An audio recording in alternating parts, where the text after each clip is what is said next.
As crucial hearings into foreign interference start Monday, the list of countries accused of meddling in Canada's democracy grows. I'm Mercedes Stephenson. The West Bloc starts now. China, Russia, and now India have been accused of interfering in Canadian elections. Will Canadians find out what actually happened and get the answers they're looking for? And our Inside Politics panel tackles the busy week ahead, with the House returning and leadership questions plaguing the Liberal leader.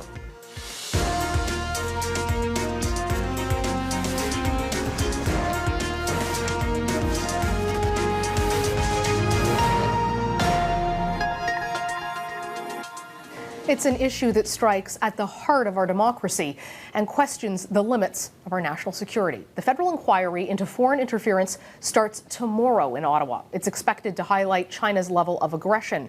It might also aggravate already tense relations with India and could reveal attempted meddling by Russia. It's the next step in what has been a long and sometimes controversial investigation. We must acknowledge that we've not been doing enough to safeguard our democracy. That was former Conservative leader Erin O'Toole after he says that he and some in his party were targeted by China. The Canadian Security Intelligence Service had warned Beijing wanted a Liberal government victory in 2021. After much political pressure, Prime Minister Justin Trudeau appointed David Johnston as independent special rapporteur to look into foreign interference.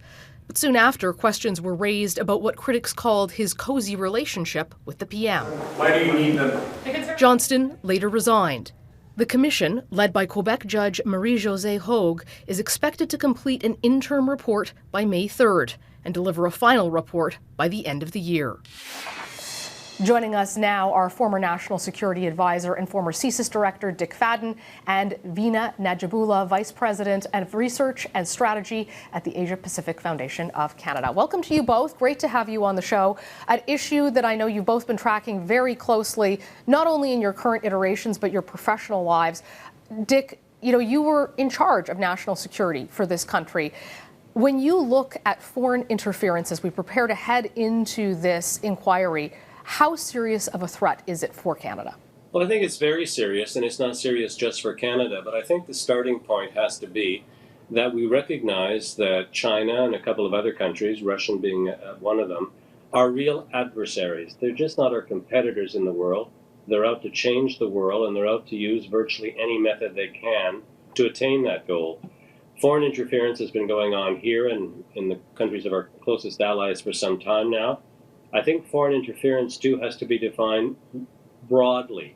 It's not just interfering with our democratic institutions. It's trying to change policy.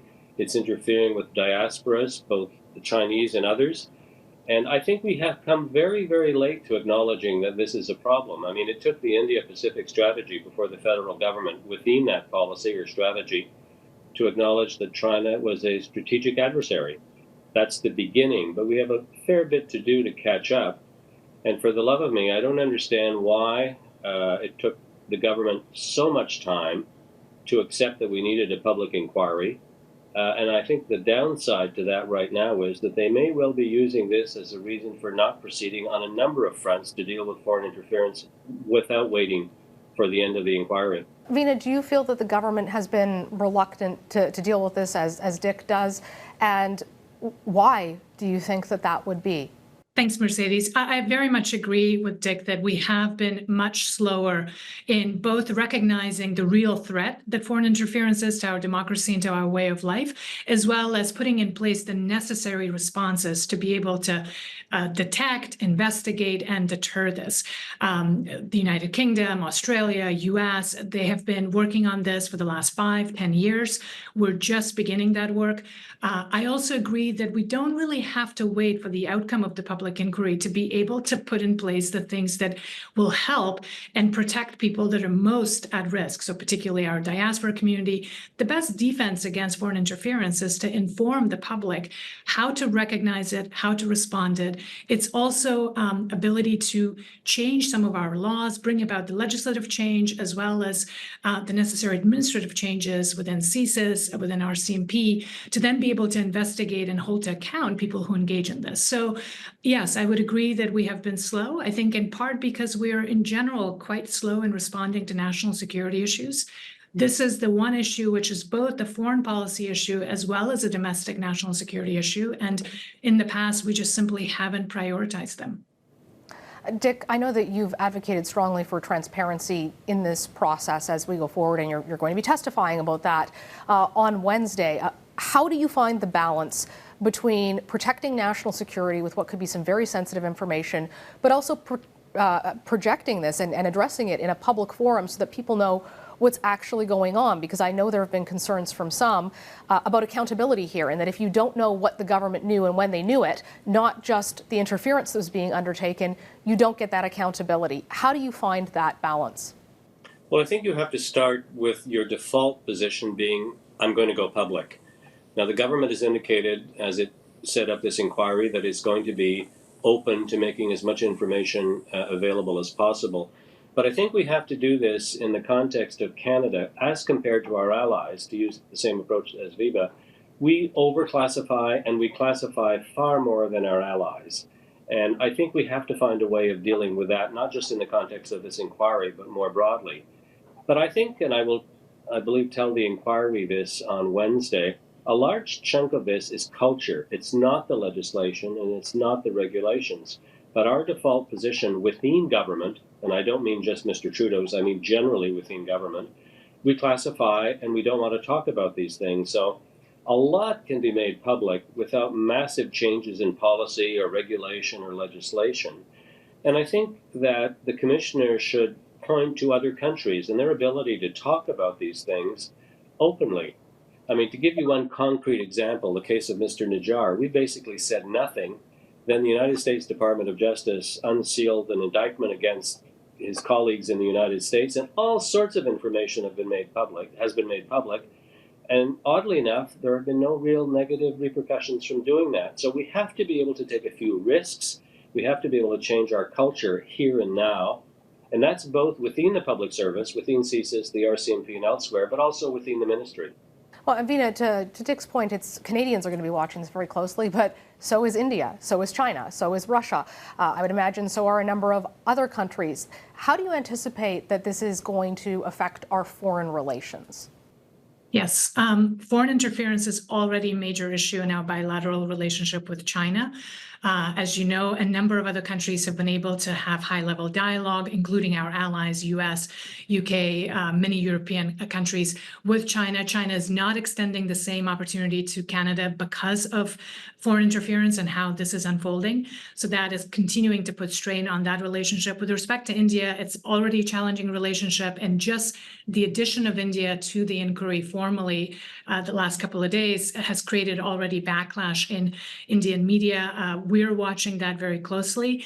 Of course, the argument that India is making is that all of this is essentially for political reasons, that Prime Minister Trudeau is trying to deflect attention and blame, and essentially is trying to smear India's reputation. So we'll have to manage this very carefully. But that should not deter us from pursuing the public inquiry and getting to the bottom of the facts of what in fact happened and how the government has responded. Because relations with certainly China, Russia, Iran, India, there's complexity in that, and we have to be able to engage in dialogue when we must, but also recognize that ultimately we have to protect our own national interest and our own people here at home.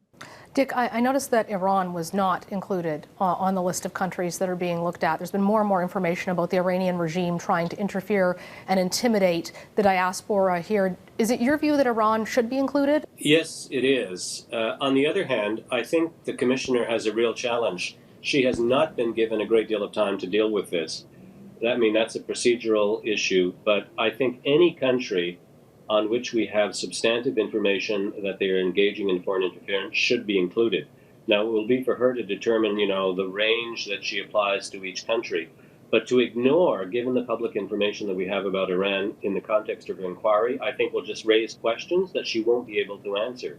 So there may be 2 or 3 other countries, too, that are worth including. But I think she is operating under a time frame that makes it almost impossible, in my view, to deal with all of these issues substantively.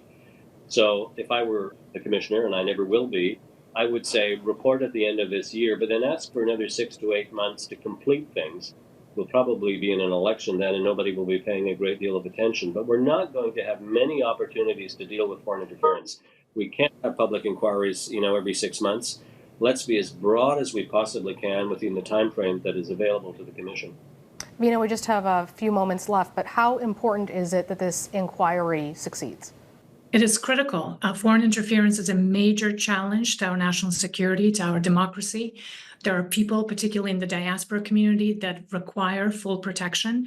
And it would, again, I would echo completely what Dick said, that we won't have another opportunity. We have to be thorough. We have to do this with urgency, and we have to do it in an inclusive and transparent manner so that people that are most affected get to participate, and that this results in real changes. This is not an exercise just to have an inquiry. We need to see real changes to be able to defend ourselves better against these threats, which will persist in the coming years. Vina and Dick, I'm sure we'll be speaking to you again soon as this inquiry unfolds. Thank you for joining us and sharing your expertise today. Thank you. Thank you. Up next, the Prime Minister rallied his caucus behind him ahead of the return to Parliament. But with the Conservatives leading in the polls, what's his plan to turn things around? We talk strategy with the Inside Politics panel.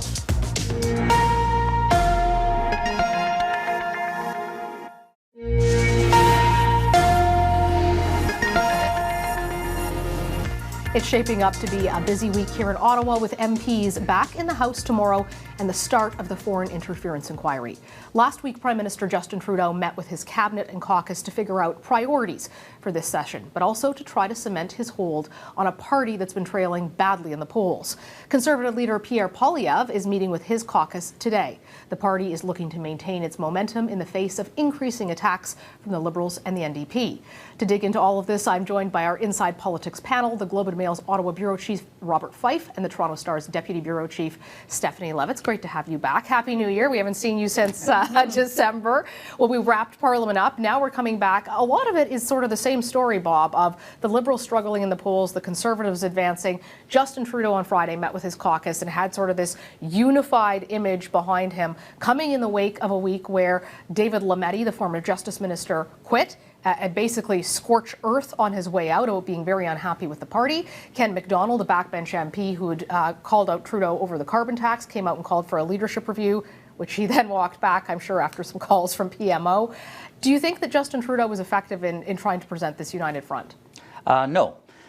He's got the same problem that we saw from the summer when members of Parliament came back and the Liberal caucus was very leery because of these terrible, terrible polls and an economy that is not doing very well and a housing crisis, and that still is the problem. I mean, he tried in his speech to caucus to rally the troops against Pierre Poilievre, making him out to be, this MAGA Republican guy. We have to go after him and he's dangerous to society.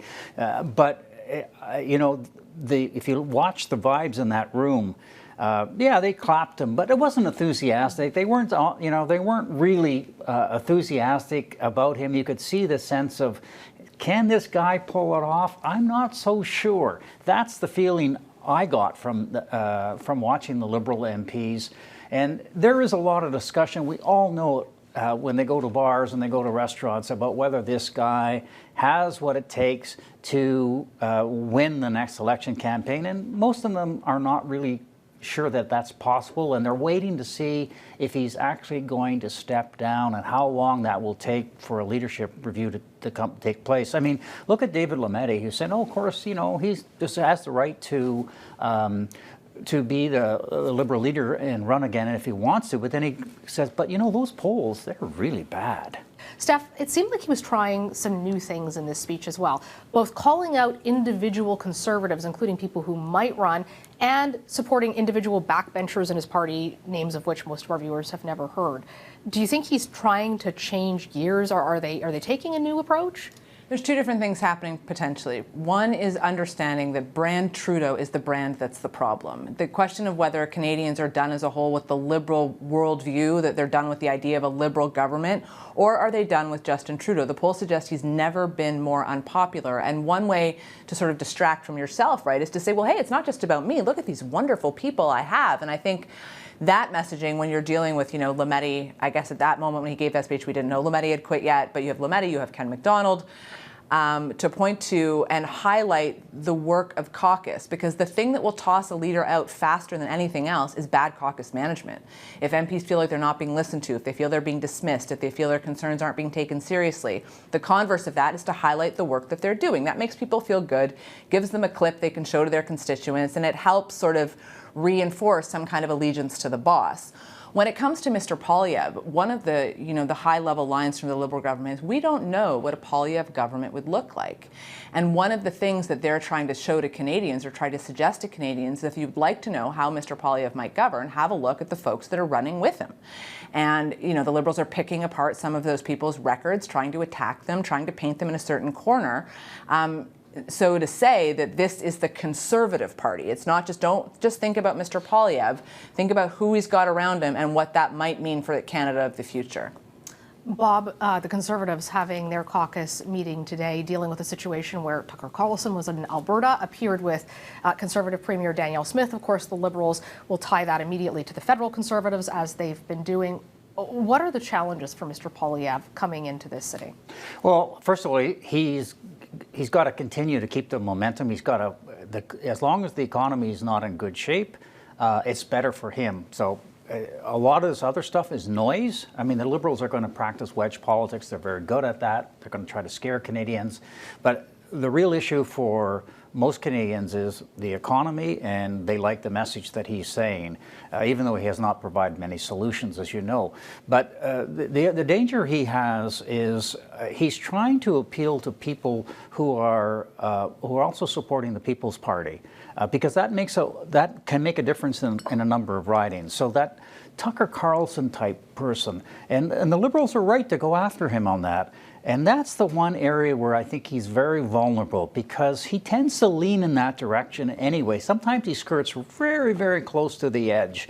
And that is the issue, that if that can catch on with people, if people start saying, wait a minute, this guy wants to be Prime Minister and he kind of favors people like Tucker Carlson, that is going to be an issue that's going to frighten people off. So the Liberals are wise to go after him and use that as a wedge issue, but I don't know how effective it is going to be as long as Justin Trudeau is the leader trying to present that message, because people are really turned off by him. The polls show that. Well, one of the big decisions that was a court decision last week, but it has political implications, was the federal court ruling that the government was not justified in using the Emergencies Act to clear out the convoy, something which Mr. Trudeau is clearly against. The convoy, obviously he invoked the Emergencies Act, and Mr. Poilievre supported the convoy. How does that play out politically for both parties, Steph? Well, one, I mean, it gives the folks like Mr. Poilievre and many, many, many of his supporters sort of the paper to say, hey, we were right. This was a violation of our rights. Look, the court said so. And it moves it beyond the realm of, oh, you guys are all just a bunch of anti-vaccine mandate conspiracy theorists, into legalities and questions of constitutionality in the charter. And these are meaningful, big things. But it also brings the issue back. And the question is, does anybody want to be talking about this anymore? To some degree, Mr. Poilievre does. We're not done with it either. Justice Rouleau, who headed that public order commission, he had set a deadline. He wanted the government to respond to them in a year and let them know what's going. So the issue itself isn't gone. So for the Liberals to have themselves politically reminded of a time when the country was very divided, very angry, very scared, and to have people remember that, hey, that was the guy in charge then, and look, now a judge is saying he didn't do it right. That's too bad, for the Liberal government, as they seek, I think as many Canadians actually seek, to come out of the pandemic, to sort of look forward and not back. And they've made the decision to appeal that. Of course, it could go all the way to the Supreme Court, so we might not get a final decision until after the next election. But one of the things that we are going to see a decision on is, the outcome of, is the foreign interference inquiry, which is starting next week. Bob, the Liberals really had to be pushed to do this. And there's some questions about whether we're going to get information and accountability out of it. What are the politics of this inquiry? Well, the outcome of this inquiry, one would hope, is that we should be trying to find out whether or not the Liberal government, there were warnings from CSIS about Chinese interference that would have benefited Liberals at the expense of Conservatives. We know those warnings went up the food chain to deputy ministers level, Did it go to the Prime Minister himself and the cabinet ministers? And if so, did they turn a blind eye, or did they say, basically, the deputy ministers realized, you know, they don't want to know this, so I'm not going to tell them? That is the big issue here. But this inquiry also is in danger of faltering right from the get-go, because the Conservative Party is very upset at the fact that they have not been granted party status, unlike the government, and three other politicians, Michael Chan, of Deputy Mayor of Markham and the former Ontario Cabinet Minister, and Han Dong, the Liberal MP and now an independent MP, have been granted status, and they haven't been. And that is an issue that they are very upset about. That they say doesn't look like it's fair. And diaspora groups, human rights groups, who have fought and warned the country about Chinese interference in election campaigns and transnational repression in their communities, are threatening to boycott, because they are so concerned about these three gentlemen, particularly the two gentlemen, Mr. Han Dong and Mr. Chan, having the ability to be able to cross-examine them and to see confidential submissions that they may present. Which they're worried about is that, you know, if they get to see this sort of stuff, it may have repercussions on them and their families. So this is a real issue for the commissioner to try to grapple with, because if you start off an inquiry and it's undermined already by the main opposition party and the Chinese Canadian and Uyghur Canadians and all these groups that have warned about China, where does this leave this commission? Hobbled. And if the public doesn't believe in the outcome, especially if they come out and say, hey, there's nothing to worry about here, like David Johnson's report, then I think the commission could be in serious trouble even before it gets going. Big questions that they're certainly going to have to resolve, and I'm sure we'll be talking about for several months. Thank you both for joining us with your insight, and we'll see you soon. Thank you. Thank you. Up next, the Prime Minister brings back his Team Canada strategy to get ready for a second possible Trump presidency.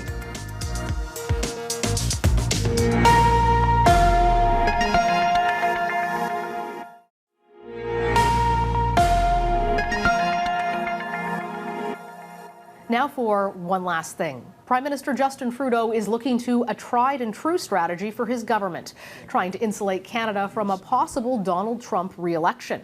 At his cabinet retreat, Trudeau announced the Team Canada approach is back to ensure rosy relations with the U.S. Mr. Trump represents a certain amount of unpredictability, but we will make sure we're pulling together. In a campaign-style speech to his caucus, Trudeau attempted to link Trump with his political rival, Conservative leader Pierre Poilievre, warning Trump's MAGA-style politics could spread in Canada. Pierre Poilievre is focused on bringing his party further to the right. But the threat of Trump returning to the White House might be just the contrast Justin Trudeau is hoping for to help his political fortunes. Thanks for watching. We'll see you next week.